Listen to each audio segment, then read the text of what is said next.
Olá! Nossa convidada de hoje é Caroline Matos. Ela é nutricionista com especialização em fitoterapia, 8 anos de experiência em consulta clínica no consultório com pacientes reais, com vidas reais, com questões reais. E ela trabalha muito com saúde materna e infantil, saúde intestinal, intolerâncias e alergias alimentares, introdução alimentar. E hoje ela vai estar aqui falando pra gente sobre fitoterapia e chás para bebês, né? Voltamos já.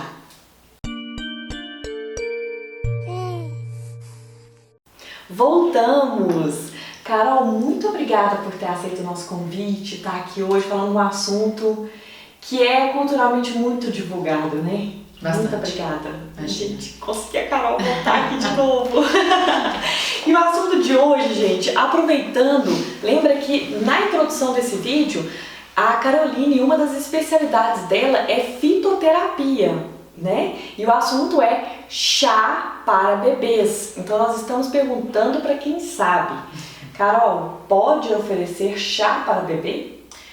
Bom, de cara na resposta, não. Tá.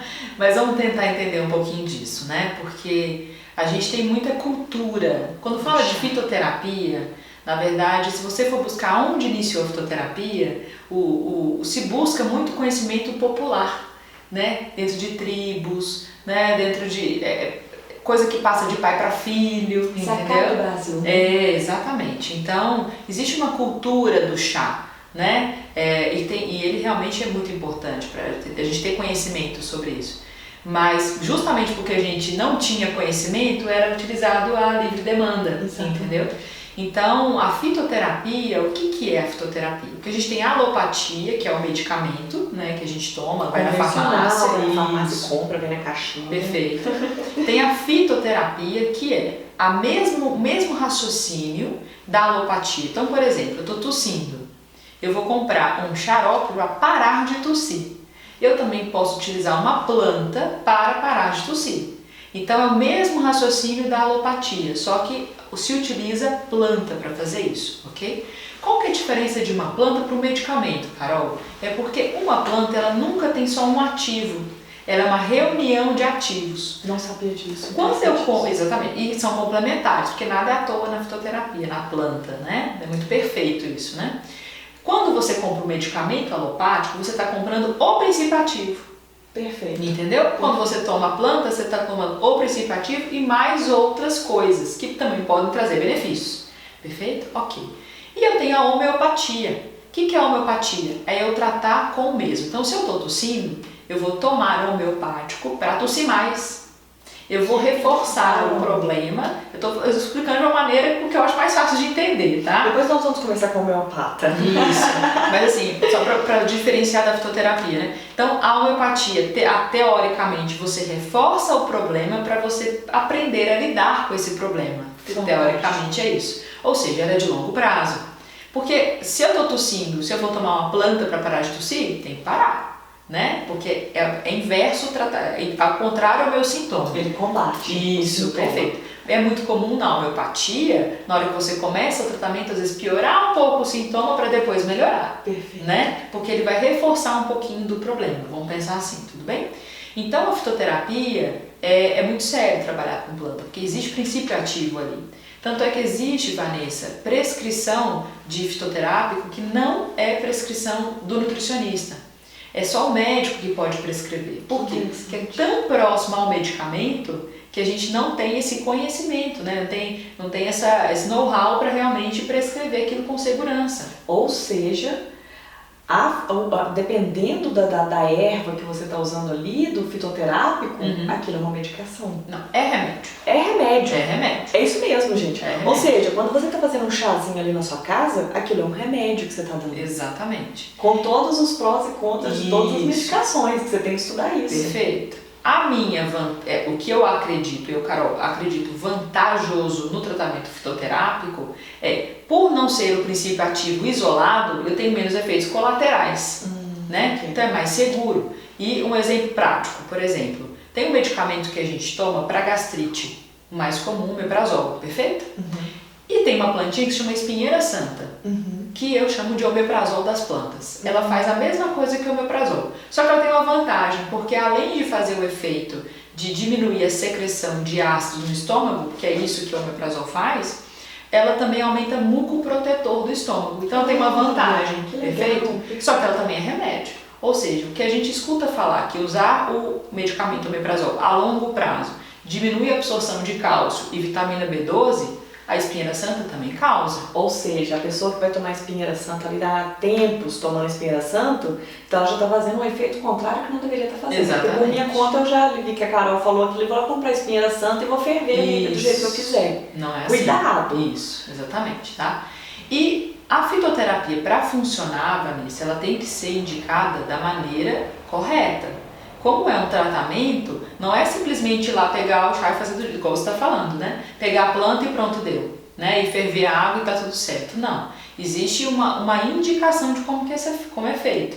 Então, geralmente a gente indica trabalhar com chás ou infusão, que a água ferve, a gente desliga a água, põe uma planta, abafo, coo e tomo, ou uma decocção, que é ferver junto com a água. Que planta que vai ser o quê? Isso é individualizado, né? Para cada tratamento tem, né? Para cada fitoterapia que a gente vai, cada planta que a gente vai utilizar, vai ser uma indicação. Eu não sabia disso. Para mim era tudo de uma forma só. Não, então tem diferença. Muito legal. Basicamente por quê? Porque, por exemplo, um gengibre, né? Ele é uma raiz, ele é duro, é diferente de uma folha. Então, para extrair, eu tenho que ferver. Entendi. Entendeu? Agora, se eu ralar o gengibre, eu posso fazer infusão.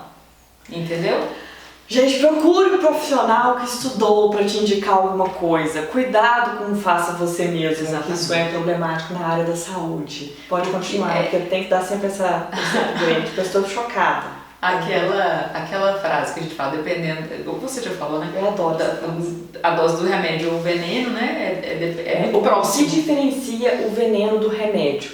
A dose. A maneira em que é colocado. Isso. É isso. Então, o chá, a gente... Carol, e sachê, né? Esses que já vem pronto de mercado. A diferença é que quando eu compro a planta, quando eu estudo uma planta, eu quero da erva doce o efeito antigases, né? Ok, eu quero o efeito antigases da erva doce. Onde é que está o efeito? Naquele frutinho. A gente acha que é uma semente, mas é um fruto, tá? Naquele frutinho. Se eu usar a raiz da erva doce para poder ter esse efeito, vai ter o mesmo efeito? Não. Porque aonde está o efeito da planta? Então tem planta que é raiz, tem planta que é o caule, tem planta que é a folha. A canela, por exemplo, é o caule. Que fantástico. Né? O gengibre é uma raiz, né? Mas a maioria realmente são as folhas. Então aonde que está para a gente poder fazer? Aí eu indico fazer o chá. Dentro da fitoterapia a gente pode trabalhar com chás, né? Que são essas duas maneiras que eu falei. Posso trabalhar com as tinturas, que a tintura é como se fosse um floral. Né? É uma extração feita com álcool de cereais de algumas plantas e eu posso fazer na forma encapsulada, que eu peço para manipular, ou tem algumas fórmulas já prontas, de indústria farmacêutica mesmo, né? De fitoterapia. Então a fitoterapia é um tratamento, né? Eu não quero que nenhum paciente fique dependente de fitoterápico para resolver um problema, porque é um tratamento, né? Tem hora de começar e hora de terminar. Perfeito. Porque a causa está onde? Muitas vezes na alimentação. Então, como eu sou nutricionista, eu vou trabalhar na causa, na alimentação, e o fitoterápico vai ser um auxiliar. Tudo bem? Então, por conta disso, para bebês, a gente contraindica. Por quê? Porque pensa aquele tamanho do organismo. Aí você vai dar, né, aquele serzinho pequenininho, aí você vai dar a mesma dose que você tomaria para você ter um efeito. Tudo bem? Então, a princípio, todas as plantas contraindicadas, tá certo?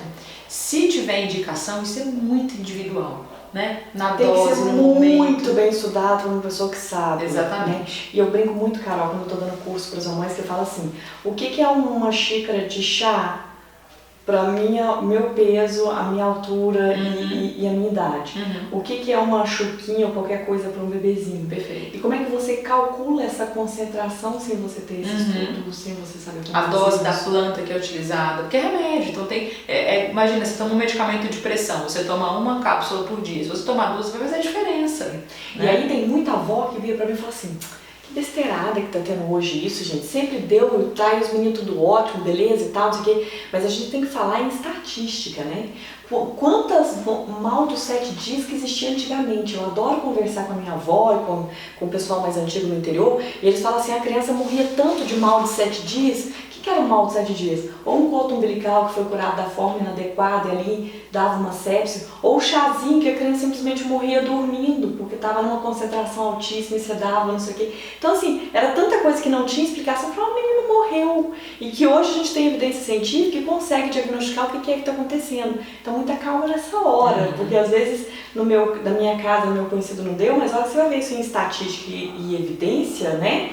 Você tem uma concentração ali considerável, tem que tomar cuidado. E é esse cuidado que a gente tem que ter, né, Vanessa? Porque se você vai no seu conhecimento popular e ter uma orientação, ok, se tiver algum problema, quem que você vai acusar?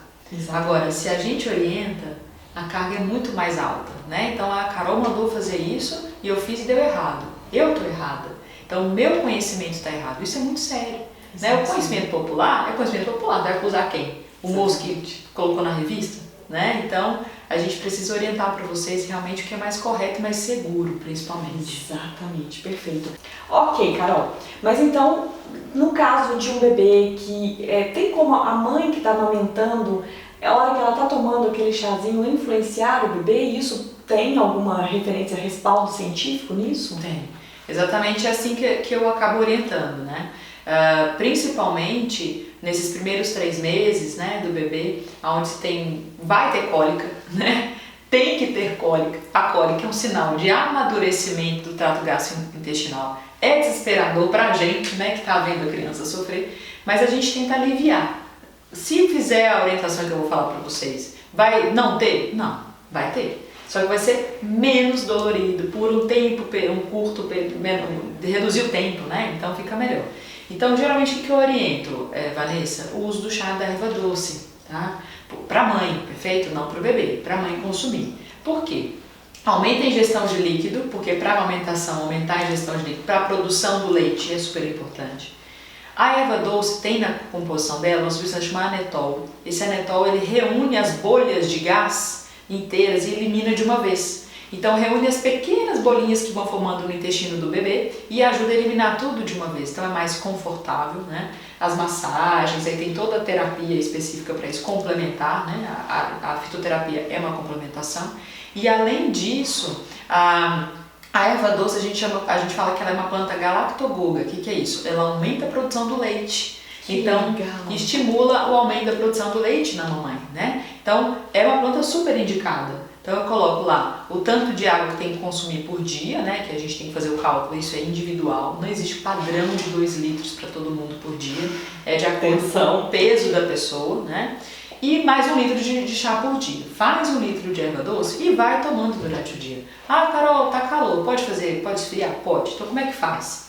Sementinha da erva doce, que na verdade é um frutinho, perfeito? A gente dá uma macerada nela, pode ser com um pilãozinho mesmo em casa, tudo bem?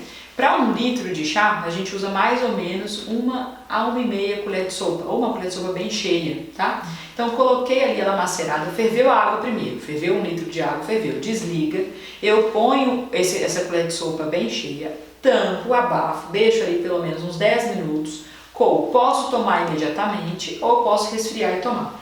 Fiz o chá hoje, o efeito desse chá dura quanto tempo? 24 horas. Esse chá é sem açúcar. Viu? Sem açúcar. Sem açúcar. Por quê? Por que não pode adoçar? Nem adoçante? Não. Por quê? Pensa comigo o seguinte. As nossas células, elas recebem uma informação daquilo que você vai consumir. Então eu estou com um sítio aberto aqui. Estou com as 2 mãozinhas abertas para receber a informação. Na hora que você consome o chá com açúcar, vem informação chá e vem informação açúcar. Quem conectar primeiro vai ter o efeito. Então conectou aqui, fechou. Conectou aqui, fechou. Se não conectou a erva, vai ter efeito? Não vai. Vai falar para mim, não resolve. Tá vendo? Esse negócio de chá não resolve nada. Você Exatamente. Você não tá fazendo do jeito certo. Exatamente. Isso tanto pro açúcar quanto pro adoçante, tá? Ah, mas adoçante natural. Mesmo assim. Não é remédio? Então a gente tem que tomar direitinho conforme é prescrito. Ah, Carol, mas cansaço, né? Todo dia, o quanto você puder fazer, né? Eu falo que depende do tanto de cólica que o bebê tem. Se tem muita cólica, vai querer tomar todo dia. Você vai dar um jeito para fazer isso. Exatamente. entendeu? Então é o chazinho que eu mais oriento, bem tranquilo, não tem contraindicação, pode ser utilizado, é gostosinho, né? Ele já é levemente erva doce, o próprio nome já diz, ele é levemente adocicado, então não é difícil da gente introduzir para a mãe. Fantástico, Carol. Muito obrigada por ter vindo bater esse papo com a gente. Obrigada. Pessoal, muito obrigada. Semana que vem tem mais. Se vocês tiverem mais dúvidas, quiserem que eu traga a Carol aqui de novo para fazer mais entrevista com ela, deixem suas dúvidas aqui de embaixo que a gente vai anotando e vendo as possibilidades, né? É isso. De casar agendas, Sim. né?